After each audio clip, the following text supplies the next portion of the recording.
আপনারা যারা উপস্থিত হয়ে বসেছেন সবার কাছে আমার অনুরোধ, সংখ্যা কখনোই মূল বিবেচ্য বিষয় নয়। অর্থাৎ শ্রোতা বেশি কিংবা কম এটা সফলতার কোনো মাপকাঠি না, কোনোভাবেই না কোরআন সুন্নাহর আলোকে। বরং আল্লাহ তাআলা গ্রহণ করা এটা হলো মূল মাপকাঠি। সংখ্যা তো অনেক, কিন্তু আল্লাহ তাআলা গ্রহণ করলো না, এতে কোনো লাভ হলো না। কোরআনুল কারীমের মধ্যে আছে, আল্লাহ তাআলা ইরশাদ করেছেন, কলিলাম মা তাশকুরুন, আমার কথা থেকে আমি আল্লাহর শুকর আদায় করে কম, কলিল। ও কলিলুম মিন ইবাদিয়াশ শাকুর, আল্লাহ তাআলা ইরশাদ করেছেন আমার শুকরকারী বান্দা কম। কলিলাম মা তাদাক্কারুন, আল্লাহ তাআলা ইরশাদ করেছেন আমার কথা থেকে উপদেশ গ্রহণ করে কম। এই যে সবগুলো কম। কাম মিন ফিআতিন কলিলা গালাবাত ফিআতান কাসীরা, আল্লাহ তাআলা বলেন কম সংখ্যক বিজয় লাভ করে বেশি সংখ্যকের উপর। কোরআনুল কারীমের মধ্যে আছে, ইন ইয়াকুম মিনকুম 20 সাবিরুনা ইয়াগলিবু মিআতাই, মুমিন ইমানদার যদি সংখ্যায় হয় 20 জন মুত্তাকি মুমিন, তাহলে বিজয় লাভ করবে 200 জন কাফেরের মোকাবেলায়। তাহলে ইমানদারের সংখ্যা কি কম না বেশি হলেন? কম। কম 20 জন আর ওইখানে 200 জন। তাইলে এটা সবসময় মনে রাখবে, গাফেল বেশি, আল্লাহ বিমুখ বেশি। আজকে ইনসাফের সাথে ভেবে দেখেন, মাগরিবের নামাজ পড়ছে কয়জন, পড়ে নাই কয়জন?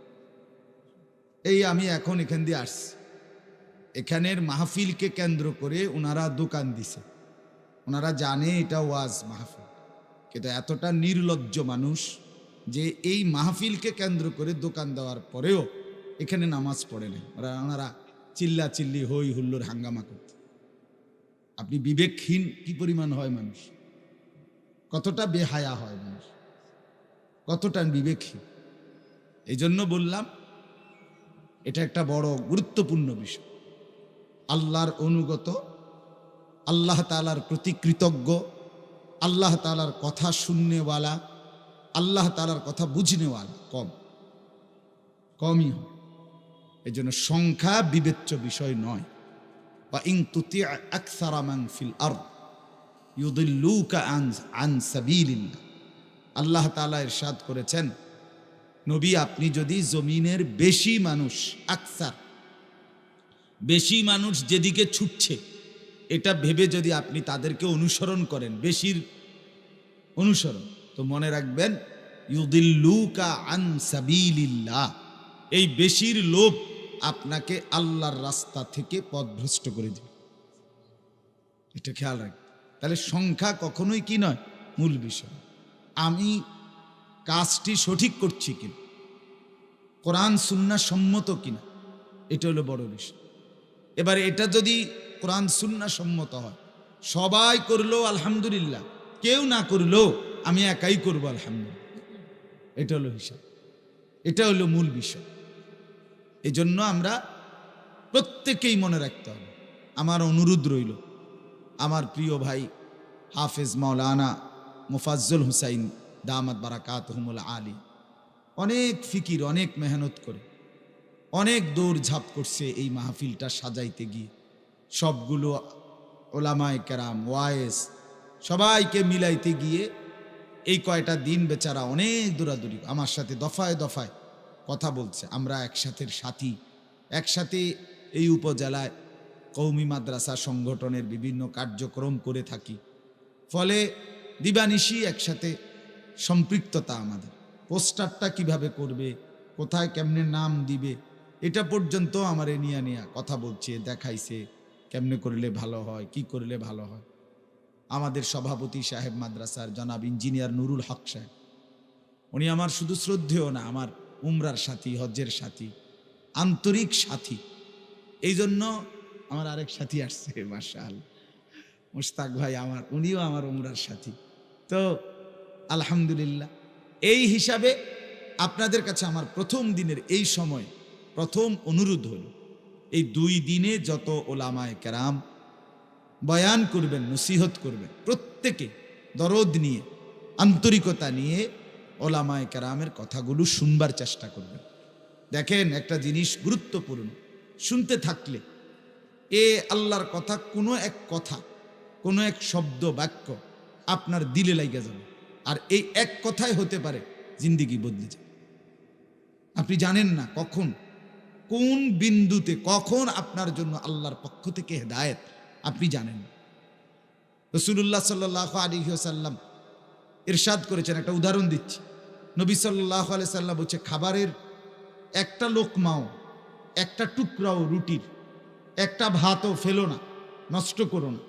হতে পারে যেটুকু ফেলে দিলা, যেটুকু তুমি খাবারের যে লোকমাটা, যে টুকরাটা ফেলে দিলা, হতে পারে পুরা খাবারের বরকত ওইটার মধ্যেই ছিল।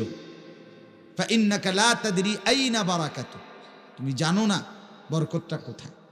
হতে পারে ওই ফেলে দেওয়া অংশটার মধ্যেই পুরা খাবারের বরকত ছিল, কিন্তু তুমি তো বরকতটা পাইলাম, ভাত কতটি খাইলে আর কি, কিন্তু বরকতটা তো পাইলাম। এই জন্য দোস্ত আমার, ভাই আমার, বন্ধু আমার, জনপ্রিয়তা, পরিচিতি, সুখ্যাতি এগুলো কোনো বিষয় না। এটা কোনো বিষয় না। কারো সুর ভালো, কারো টান ভালো, কারো আওয়াজ ভালো, কারো চিৎকার ভালো, কারো হুঙ্কার ভালো, হ্যাঁ, এটা কোনো মূল বিষয় না। এটা কোনোভাবে মূল বিষয়। মূল বিষয় হলো আমার দিলের হালাত কি, আমার কলিজার ভিতরে নড়লো কিনা, আমার ভিতরে অনুভূতি জাগলো কিনা, আমার ফিকির আসলো কিনা, এটা হলো মূল বিষয়। এটা মূল বিবেচ্য বিষয়। আপনি বললেন 2 দিনের মধ্যে প্রথম দিনের অমুক বক্তার সুরবালা, দ্বিতীয় দিনের অমুক জনের চিৎকার দিছে, যে 2টা চিৎকার মারছে, ভাল লাগছে। আরেকজনের যে আসরে পরে যে একজন 2টা হুঙ্কার মারছে, ভাল লাগছে। তো আপনি তো এটা ইন্টারভিউ না লইলেন, হুজুরের ইন্টারভিউ না নিলেন যে কার সুর বালা, কার তাল বালা, কার হুঙ্কার ভালো। আপনার পরিবর্তনের কি খবর সেটা বলেন, আপনার হালাত বলেন, আপনার জিন্দিগির অবস্থা বলেন। এই 2 দিনের বক্তা থেকে, ওয়াজ থেকে আপনার নিজের পরিবর্তনের সবক কি নিলেন সেটা বলেন। বিড়ি খাওয়ার অভ্যাস কোন দিন ছাড়বেন সেটা বলেন। নাচ গান, টেলিভিশনে নর্তকীর ছবি দেখার অভ্যাস কোন দিন ছাড়বেন সেটা বলেন, সেটা বলেন। হারাম উপার্জন, সুদ, ঘুষ, মিথ্যা, চুরি, দুর্নীতি, অবৈধ উপার্জন, হারাম রোজগার, এটা কোন দিন ছাড়বেন সেটা বলেন। আপনার ছেলেটা যে আজকে 1 বছর খোদার 365 দিনে কোনো দিন ফজরের নামাজ পড়ে না, জানেও না ফজরের ওয়াক্ত কখন, আপনার ছেলে, আপনার মেয়ে, এই অসভ্য, এই অপদার্থ কোন দিন সেজদা করবে সেটা বলে, সেটা বলে।